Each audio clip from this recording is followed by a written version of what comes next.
پھر آگے اللہ تعالیٰ فرماتے ہیں ومن کفر، اور جس نے کفر کیا، یعنی جس نے نبی اکرم صلی اللہ علیہ وسلم کی تبلیغ کا انکار کیا، اپنی اصلاح قبول کرنے سے انکار کیا۔ پیچھے ہم نے ایک ایسے شخص کے بارے میں پڑھا جو محسن تھا، اب اس کے مقابلے میں ایک ایسا شخص جو کفر کرتا ہے، جو کمٹمنٹس کو پورا نہ کرے، تو اللہ تعالیٰ کہتے ہیں فلا یحزن کا، پس نہ غمگین کرے آپ کو، کفر ہو اس کا کفر، تو پھر اللہ کی طرف بلانے والا مایوس نہ ہو، اس کی وجہ سے غم میں مبتلا نہ ہو۔ مخاطب تو اللہ تعالیٰ نبی اکرم صلی اللہ علیہ وسلم سے ہیں، اللہ تعالیٰ رسول اللہ صلی اللہ علیہ وسلم کو تسلی دے رہے ہیں کہ جو کافر کفر کر رہے ہیں، جو آپ کے خلاف سازشیں کر رہے ہیں، آپ پریشان نہ ہوں۔ الینا مرجعہم، ہماری طرف ان سب کا لوٹنا ہے، ان کو آنا ہمارے پاس ہی ہے۔ فننبئہم، پھر ہم بتائیں گے ان کو بما عملوا، ساتھ اس کے جو انہوں نے عمل کیے۔ ان اللہ، بے شک اللہ تعالیٰ، علیم، جاننے والا ہے، بذات الصدور، سینوں کے بھید۔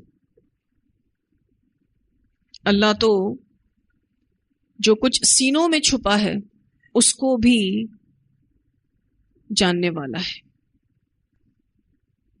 جیسے کہ کل قیامت کے دن کے بارے میں آتا ہے وَحُصِّلَ مَا فِي الصُّدُورِ، اور حاصل کر لیا جائے گا جو کچھ بھی سینوں میں ہوگا، جو بھی حسد، بغض، کفر، منافقت، نفرت۔ اور جب اللہ تعالیٰ یہ ساری چیزیں کل قیامت کے دن باہر نکالے گا تو اسی بنا پر ہی انسان شرمندہ ہوگا کہ وہ کیا لے کے بیٹھا تھا دل میں۔ اللہ تعالیٰ فرماتے ان اللہ علیم بذات الصدور، اللہ تو سینوں کے بھید جانتا ہے، کل قیامت کے دن اس کو باہر نکالے گا۔ نمتعہم، ہم فائدہ دے رہے ہیں ان کو، قلیلاً، تھوڑا سا، کیونکہ یہ کفر بھی کر رہے ہیں پھر بھی مزے کر رہے ہیں، تو اللہ تعالیٰ کہتے ہیں ہم ان کو تھوڑا سا فائدہ دے رہے ہیں، تھوڑا سا سامان زندگی ہم نے دے کے رکھا ہے۔ ویسے ان کے پاس دنیا بہت ہے، لیکن اللہ سبحانہ تعالیٰ کہتے ہیں نمتعہم قلیلا، ہم نے ان کو بہت تھوڑا دیا ہے۔ ایسا اللہ تعالیٰ کیوں کہہ رہے ہیں؟ اللہ کے نزدیک دنیا کی کوئی ویلیو ہی نہیں، اور آخرت کے مقابلے میں دنیا کچھ بھی نہیں۔ ثم پھر نضطرہم، ہم کھینچ لے جائیں گے ان کو، الی عذاب غلیظ، سخت عذاب کی طرف۔ اضطر الی جب آتا ہے تو معنی ہوتا ہے کسی کو مجبور کرنا، زبردستی کسی کو لے جانا۔ اضطر الی، الی کا دیکھیں یہاں پر صلہ لگا ہوا ہے، پھر ہم کھینچ کے لے جائیں گے ان کو سخت عذاب کی طرف۔ عذاب غلیظ سے مراد ایسا عذاب جس کو دیکھ کر گھن آئے، سخت عذاب مراد ہے۔ ویسے غلظہ کہتے ہیں موٹی چیز کو، کسی موٹی چیز کے لیے یہ لفظ آتا ہے، اور اس میں سختی کا معنی بھی آتا ہے۔ تو ایسا سخت عذاب جس میں بوجھ ہوگا، ایسا سخت عذاب جس میں گھن آئے گی۔ وَلَئِن سَأَلْتَهُمْ، اور البتہ اگر پوچھو تم ان سے، من خلق السماوات والارض، کس نے پیدا کیا آسمانوں کو اور زمین کو، لَيَقُولُنَّ اللَّهُ، البتہ ضرور کہیں گے اللہ نے، کیونکہ اللہ کی قدرت کے اتنے دلائل ہیں کہ وہ منع نہیں کر سکتے کہ یہ سب اللہ نے پیدا نہیں کیا۔ تو ان کا جواب یہی ہوگا لَيَقُولُنَّ اللَّهُ، البتہ ضرور کہیں گے اللہ نے۔ قُلِ الْحَمْدُ لِلَّهِ، کہہ دیجئے سب تعریف اللہ کے لیے۔ بل اکثرہم، بلکہ اکثر ان میں سے لا یعلمون، علم نہیں رکھتے۔ اکثریت کو علم نہیں ہے اللہ کی سچی معرفت کا. اکثریت اپنے انجام سے لا علم ہے. اگر اللہ کی سچی معرفت ہوتی تو وہ ایسا عمل نہ کرتے. اپنے انجام سے واقف ہوتے تو یہ عمل نہ کرتے. اللہ تعالیٰ کا یہ کہنا بل اکثرهم لا يعلمون، بلکہ اکثر ان میں سے علم نہیں رکھتے. للہ ما فی السماوات، اللہ ہی کے لیے ہے جو کچھ آسمانوں میں ہے، والارض اور زمین میں ہے. ان اللہ، بے شک اللہ تعالیٰ، هو الغنی الحمید، وہی بے نیاز ہے اور اپنے آپ میں تعریف والا ہے. اللہ غنی ہے، اس کو کسی کی عبادت کی ضرورت نہیں، کسی کی بھی عبادت کی ضرورت نہیں، اور اس کی کوئی تعریف کرے یا نہ کرے وہ اپنے آپ میں تعریف والا ہے. آپ صلی اللہ علیہ وسلم سے کہا جا رہا ہے کہ آپ ان کی پرواہ نہ کیجئے، وہ عبادت کرتے ہیں نہیں کرتے چھوڑ دیجئے ان کو ان کے حال پہ، کیونکہ اللہ تعالیٰ کو ان میں سے کسی کی بھی عبادت کی ضرورت نہیں. اللہ کی کوئی بھی تعریف نہ کرے تو اللہ اپنے آپ میں تعریف والا ہے. اللہ کو کسی کے تعریف کرنے کی بھی کوئی محتاجی نہیں، اللہ کسی کا محتاج نہیں. ولو ان، اور اگر بے شک، ما فی الارض، جو کچھ زمین میں ہے، من شجرتن، درختوں میں سے، اقلام، قلم ہو جائیں، جتنے بھی زمین پر درخت ہیں اس کے قلم بن جائیں. والبحر، اور سمندر، یمدہ، سیاہی اس کی، من بعدہ، اس کے بعد، سبعۃ ابحر، 7 سمندر، اس کے بعد 7 سمندر اور آ جائیں سیاہی بننے کے لیے. اب یہاں پر سبعۃ ابحر جو کہا گیا ہے مبالغے کے طور پر ہے، یعنی 7 سمندر اور بھی سیاہی بن گئے تو بھی ما نفدت، نہ ختم ہوں گے کلمات اللہ، اللہ کے کلمات. اللہ کے کلمات کا حصر نہ ہو سکے گا، اللہ کی باتوں کو لکھا نہیں جا سکتا.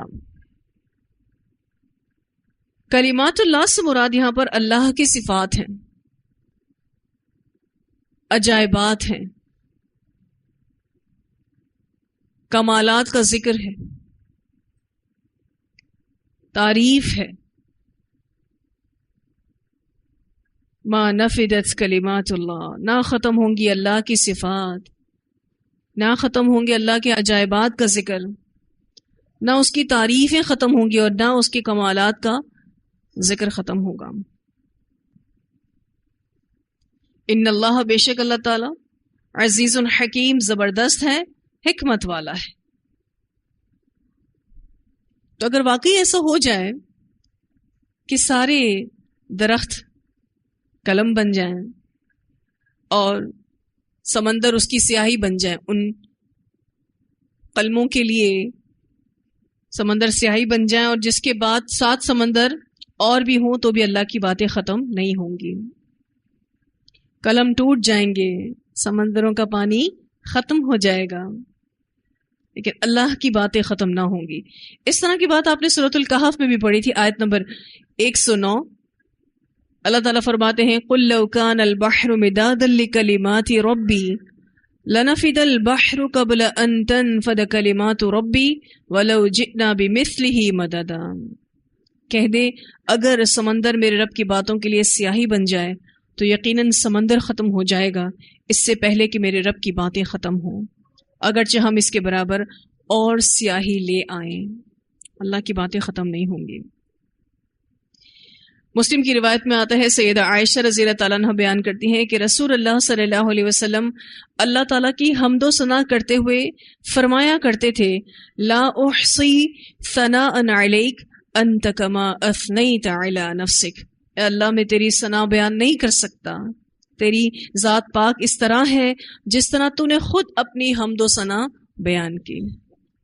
تو بڑی حیران کن دو صفات جو آیت نمبر 26 کے آخر میں بیان کی گئی، ان اللہ هو الغنی الحمید، بے شک اللہ تعالیٰ وہ بے نیاز ہے، اپنے آپ میں تعریف والا. اور پھر اس کے بعد اللہ تعالیٰ نے کہا کہ اگر یہ سارے درخت قلم بن جائیں، یہ سارے سمندر سیاہی بن جائیں، اللہ کی باتیں ختم نہیں ہوں گی.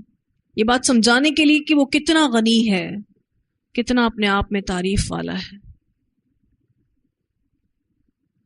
تو ایسے رب کو چھوڑ کر انسان نے اپنا کتنا بڑا نقصان کرنا ہے. اور اس آیت کا اختتام ان اللہ عزیز حکیم، بے شک اللہ تعالیٰ زبردست حکمت والا ہے. جو نہیں مانے گا اللہ اس کے لیے زبردست ہے، بدلہ لینے پر قادر ہے. اور اگر ابھی اللہ نہیں پکڑ رہا تو اس کے پیچھے اس کی حکمت ہے، وہ وقت آنے پر ضرور پکڑے گا. ایسا نہیں ہے کہ نافرمان لوگوں کو، کافر لوگوں کو چھوڑ دیا جائے گا.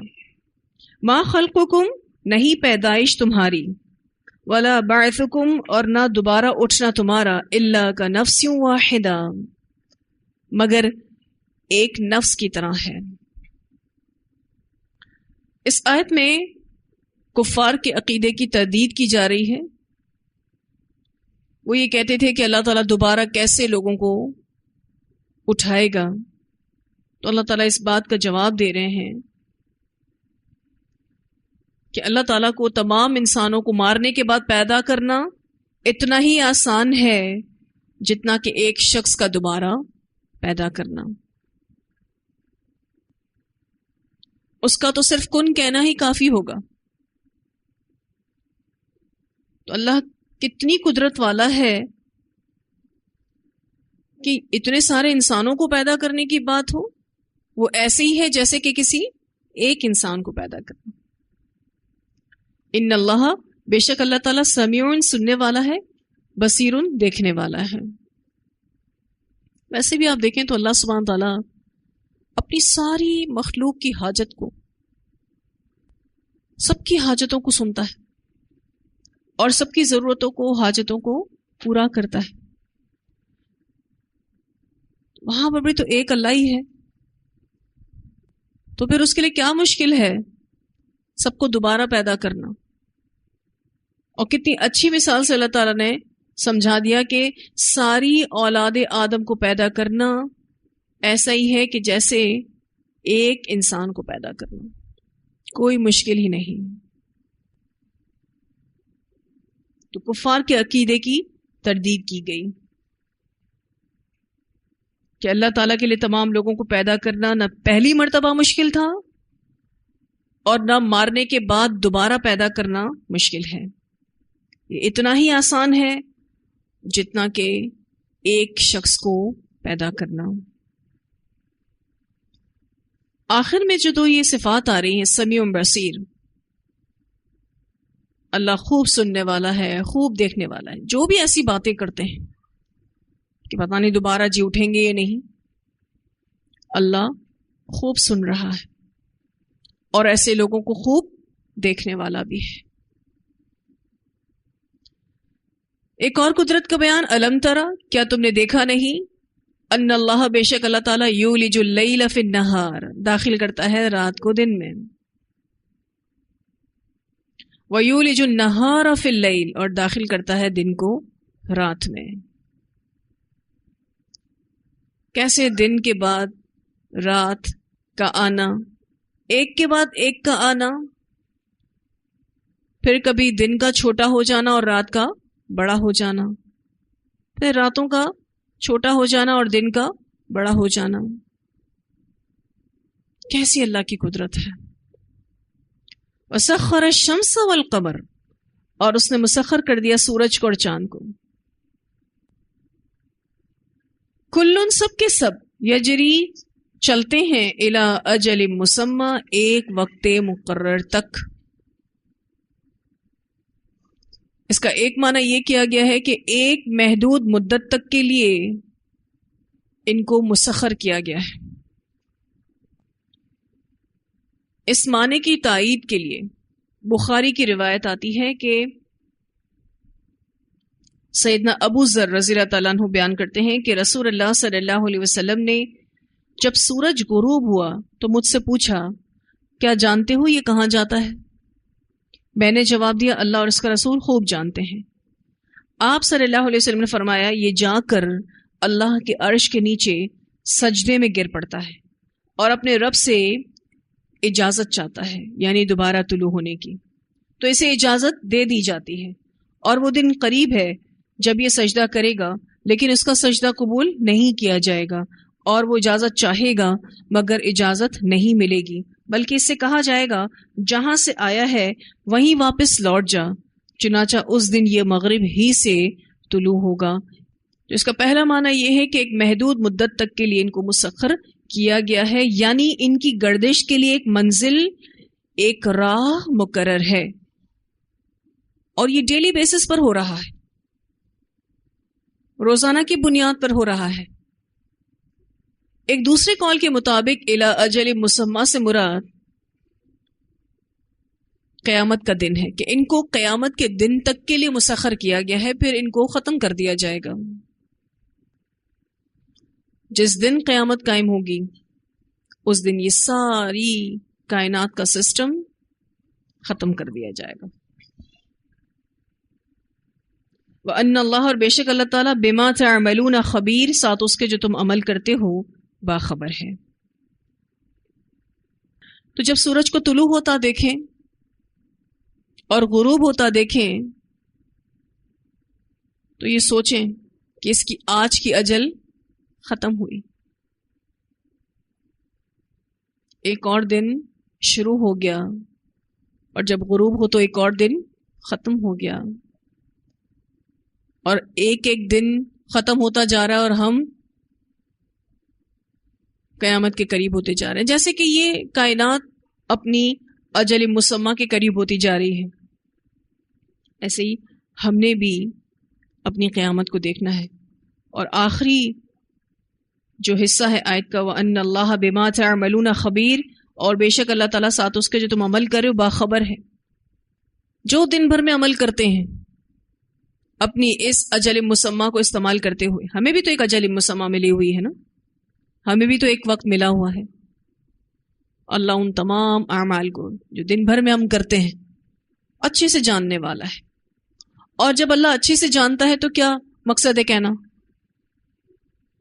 بدلہ بھی دے گا، اچھے عمل کیے تو اچھا بدلہ، برے عمل کیے تو برا بدلہ۔ ذالک، یہ بات جو کائنات کی گئیں، اللہ کی قدرتوں کی گئیں، بِأَنَّ اللَّهَ، بوجہ اس کی کہ بے شک اللہ تعالی، هو الحق، وہی حق ہے، وَأَنَّ مَا، اور بے شک جو یدعون وہ پکارتے ہیں، من دونہ الباطل، اس کے سوا باطل ہے، وَأَنَّ اللَّهَ، اور بے شک اللہ تعالی، هو العلی الکبیر، وہی بلند ہے، بہت بڑا ہے۔ تو اللہ سبحانہ تعالی ہی حق ہے، اور جو بھی اللہ کے سوا ہستیاں پکاری جاتی ہیں وہ سب باطل ہیں، صرف اور صرف اللہ ہی کی ذات بلند اور بہت بڑی ہے۔ هو العلی الکبیر،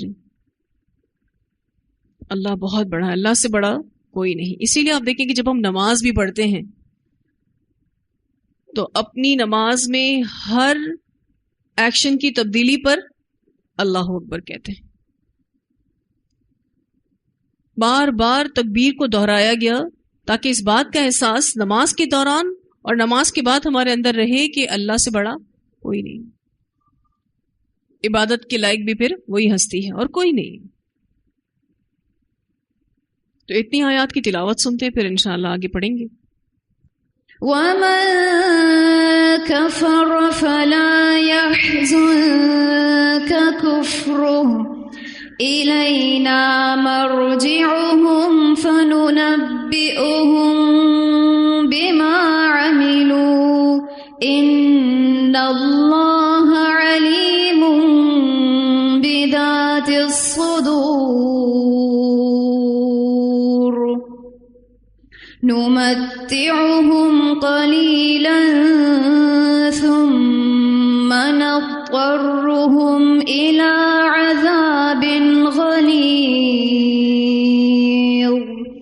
ولئن سألتهم من خلق السماوات والأرض ليقولن الله قل الحمد لله بل أكثرهم لا يعلمون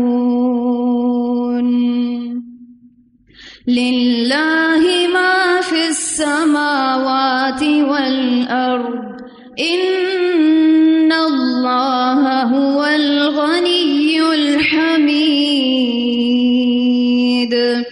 ولو أن ما في الأرض من شجرة أقلام والبحر يمده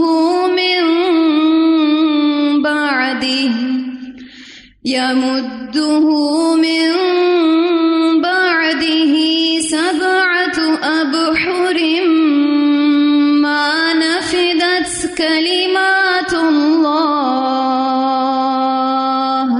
إن الله عزيز حكيم ما خلقكم ولا بعثكم إلا كنفس واحدة إن الله سميع بصير ألم تر أن الله يولج الليل في النهار ويولج النهار في الليل وسخر الشمس والقمر كل يجري إلى أجل مسمى وأن الله بما تعملون خبير ذلك بأن الله هو الحق وأن ما يدعون من دونه الباطل وأن الله هو العلي الكبير. جی ابھی جو ہم نے یہ آیت پڑھی تھی وَلَوْ أَنَّمَا فِي الْأَرْضِ مِنْ شَجَرَةٍ أَقْلَامٌ وَالْبَحْرُ يَمُدُّهُ مِنْ بَعْدِهِ 7 أَبْحُرٍ مَا نَفِدَتْ كَلِمَاتُ اللَّهِ إِنَّ اللَّهَ عَزِيزٌ حَكِيمٌ. میرے ایک سفر میں دنیا کے بڑے بڑے جنگلات دیکھنے کا اتفاق ہوا اور 3 بڑے بڑے سمندر بھی میں نے دیکھے جس میں میں نے خود الحمدللہ سفر کیا. جب میں ان جنگلات کو دیکھ رہی تھی اور ان میں بے شمار جب میں درختوں کو دیکھ رہی تھی جن کا میں تصور نہیں کر سکتی تھی، اتنے درخت، پتہ نہیں کتنی تعداد میں درخت، اور پھر سمندر کو دیکھنے کا جو اتفاق ہوا اس میں اتنا کثیر اور گہرا پانی. جب اس آیت پر غور و فکر کر رہی تھی میں کہہ رہی تھی اللہ تعالیٰ کہتے ہیں کہ زمین میں جتنے درخت ہیں قلم بن جائیں اور سمندر ان کلموں کے لیے سیاہی بن جائیں، اور سمندر کی سیاہی ایک سمندر نہیں، مبالغے کے لیے کہا گیا 7 اور سمندر آ جائیں تو بھی ما نفدت کلمات اللہ، اللہ کے کلمات بیان نہیں ہو سکتے. اس آیت پر جب میں غور کر رہی تھی کہ ہم جس رب کی عبادت کرتے ہیں کیسی تعریف والا ہے، اس کے کیا کمالات ہیں، کیا اس کی قدرتیں ہیں کہ اتنے ریسورسز کا بھی استعمال کر کے وہ ایکسپلینیبل نہیں ہے، اس کو بیان نہیں کیا جا سکتا، اس کے بارے میں لکھا نہیں جا سکتا. اور یقین کیجئے جب میں ان سب چیزوں کو دیکھ رہی تھی وہاں پر تو مجھے ایک یہ آیت سورہ لقمان کی اور سورہ کہف کی جو آیت ہے وہ اتنی شدت سے یاد آ رہی تھی، اور میں کہہ رہی تھی کہ یا اللہ تو اپنی ملاقات کا شرف نصیب کر، اور ایسی ملاقات جس میں تو ہم سے راضی ہو. ہم دیکھیں کہ تو کیسا رب ہے کہ جس کی تعریف کوئی بیان نہیں کر سکتا. اور اتنے درخت ہیں کہ اگر ایک درخت کے بھی قلم بنائے جائے نا تو ایک قلم نہیں بنتا، کئی قلم بنیں گے، لیکن وہ سب بھی اس طرح سے استعمال ہوں کہ ٹوٹتے جائیں. اس کو بیان نہیں کیا جا سکتا. بہت خوبصورت آیت ہے. اگر آپ آنکھوں سے ان جنگلات کو دیکھ لیں اور واقعی سمندر کے بیچوں بیچ جب آپ اس کی گہرائی کا اندازہ کر لیں تو آپ کا دل اس بات کی گواہی دے گا ان اللہ عزیز حکیم. نہ ہم اس کی حکمتوں کو سمجھ سکتے ہیں، نہ ہم اس کے پاورز کا اندازہ لگا سکتے ہیں. کائنات کی اتنی چیزیں جو نشانیاں بن کے ہمارے سامنے پڑی ہیں تو ہم کہتے ہیں اللہ جیسا کوئی نہیں. اور واقعی صحیح معنوں میں جب اس کی قدرتوں کا اندازہ کریں گے قیامت والے دن، جو کہ ابھی ہمارے لیے اللہ کے ساتھ غیب میں ہے نا، جب ہم واقعی صحیح معنوں میں اس سے ملاقات کریں گے تو اس بات کا شدت سے احساس ہوگا. لیکن اللہ تعالیٰ اس دنیا میں چاہتے ہیں کہ ہم غیب پر ایمان لائیں اور سمجھیں اس بات کو، عبادتوں میں بھی لطف محسوس کریں کہ ہم جس رب کی عبادت کرتے ہیں اس جیسا کوئی نہیں ہے. اللہ ہم سب کو بہتر عمل کرنے کی توفیق عطا فرمائے اور اپنی بہترین معرفت اللہ ہمیں عطا کرے. اس معرفت کے بعد ہی انسان کا ایمان مضبوط ہوتا ہے اور ایمان کے بعد ہی انسان کا عمل مضبوط ہوتا ہے.